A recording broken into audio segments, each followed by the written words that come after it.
Somebody asked me, she's been having a home business for several years. She wants to open her first shop. She does own a salon or a spa, and she asked, you know, what are some things that I should be thinking about or preparing for in order to go from home business to a shop front. And she also asked how I did it and whether she should look at getting a loan or a credit card to help with the financial side of it, or if, you know, it's better to save up and do it with the money that you already have. What I'd like to do today is to share my story, I suppose, because I can give advice based around what I did and what I learnt from. Everybody's situation is different though, and I know some people, you know, some things will work for you and some things will work for others. I've got my coffee here. As I've told in my story before, I had a full-time job as a graphic designer when I started my beauty business, and I was running that after hours, so I would open from 5 till 10 p.m. doing spray tans. I also would sometimes do some like early, like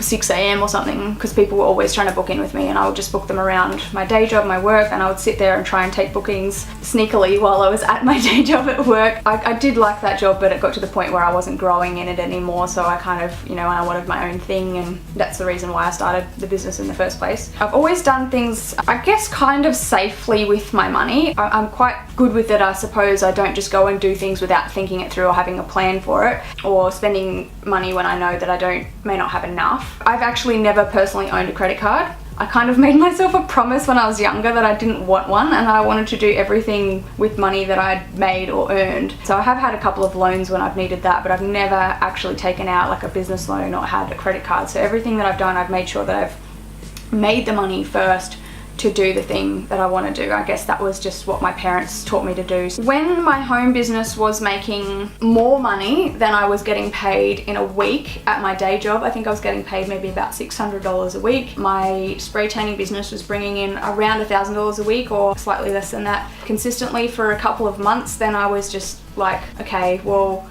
I want to do this full time now, so I'm going to leave my day job. And that was a big scary other adventure, and you know, it was quite it's scary because you're giving up that kind of reliable income, but I wanted to do it and I knew that I could, so I did that and I quit the job and I stayed running it from home for a while because then I could take on more bookings during the day.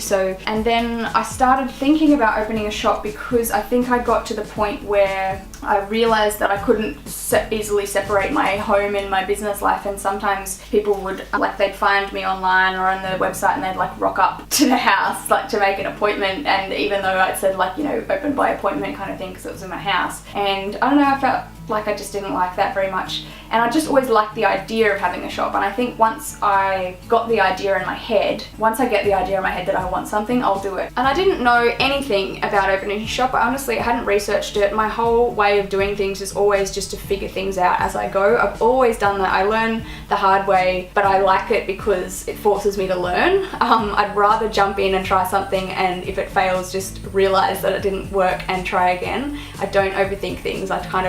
It's that whole entrepreneurial jump off a cliff and build an airplane on the way down. I was browsing realcommercial.com and I was seeing a few, like, you know, just different prices and different options in the area. Saw this shop that was available. There was two in the same area. One was $350 a week and one was $250 a week. And I was like, well, I'm making roughly, give or take a little bit, $1,000 a week on average. I can afford that. Honestly, when I did it, I didn't think at all about how much more I could make by having a shop. I just wanted a shop. So I was like, I can afford that, that's cool. So I rang the person, I made an appointment straight away, went and met the guy, looked at both of the shops. One of them, the 251, was like really, really small, and the 351 was quite a lot bigger, and I could see that I could do more with that, and I could separate like a tanning area and the hair extension spaces, and I was like, sure, let's do it. It had a 1-year lease, so I knew that even if I signed up to try it for a year and it didn't work out, I could go back to doing it from home. But honestly, that thought didn't even cross my mind. I was just like, yeah, let's do it, let's just see how it goes. Walked into the shop with the keys and was like,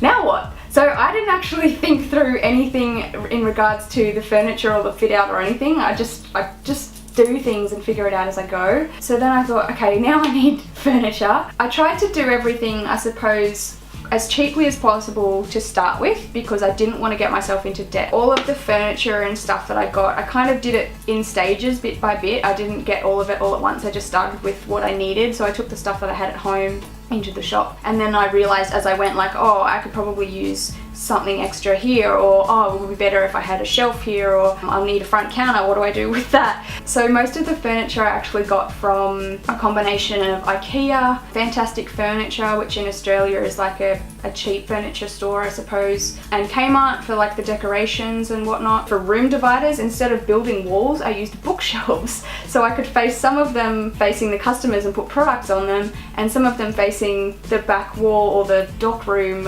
So I kind of got a bit tricky with the storage, and that worked really well. My job as a graphic designer previously was working for a signage and print company, so I was able to get everything at pretty much cost price and also install it myself, because I knew how to do vehicle signage, I knew how to do shop signage, I knew how to make banners and that kind of thing. So that was what I did with the shop, and I just, you know, the clients started coming there, and what I realized once I had it was that we actually got a lot busier. We never really had much walk-by traffic. It was still, everyone came from online marketing, so it was either through Facebook, MySpace at the time. I had 2 shops that were on main streets. Most of them were tucked away, and people would just find us online. So it was really like the website was probably the main thing to start with, and the Facebook page. People would either fill in a contact form on the website, or they would text us and make an appointment. And I did notice that by having a shop, we got much busier, much quicker.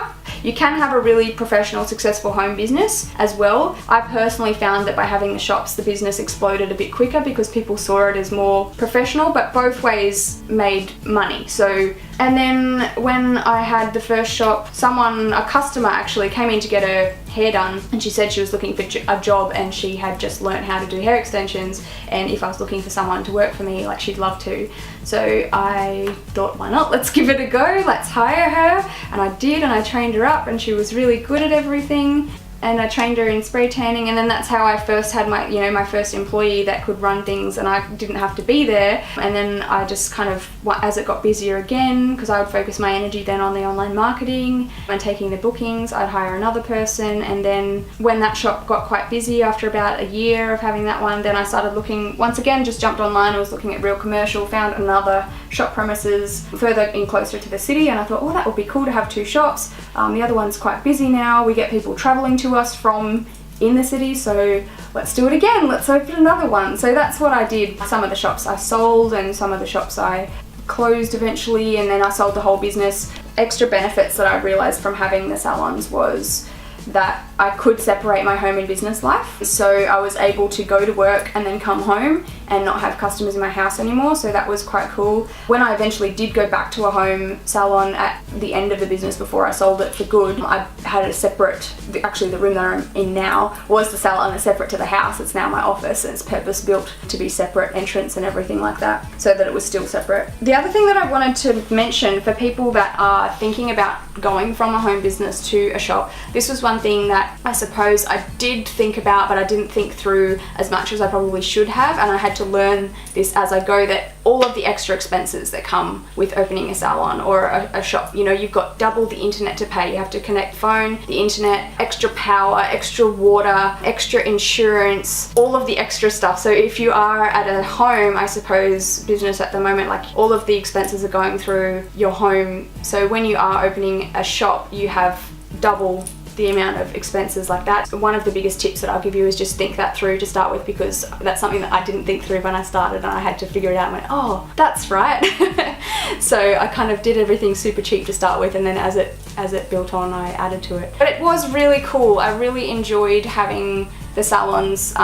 When I did, obviously there came a point where I'd been doing it for so long that I was, you know, bored and wanted to do something else, which is why I got into coaching and sold the salons, because I wanted to have a baby and that kind of stuff too. But it was a fun and exciting journey. Luann says your rental should be 10% of your turnover. Yeah, that's a really good way of looking at it. So that's a general rule. So, you know, if you're turning over, you know, $100,000 a year, then your rent can be $10,000 a year or something like that. So that's my story, and that's how I did it. As I said, I always just jump in and go for it if I want to try something, and I like to prepare for failure in a way that I think, well, look, what's the worst thing that's going to happen? And then I make a plan for that, and then if it happens, then I just follow my plan. So that kind of eliminates the fear, I suppose. suppose, from the start. It's always worked out for me, but I do try and stay quite positive, and I focus on what I want and I don't focus on what could go wrong. I never focus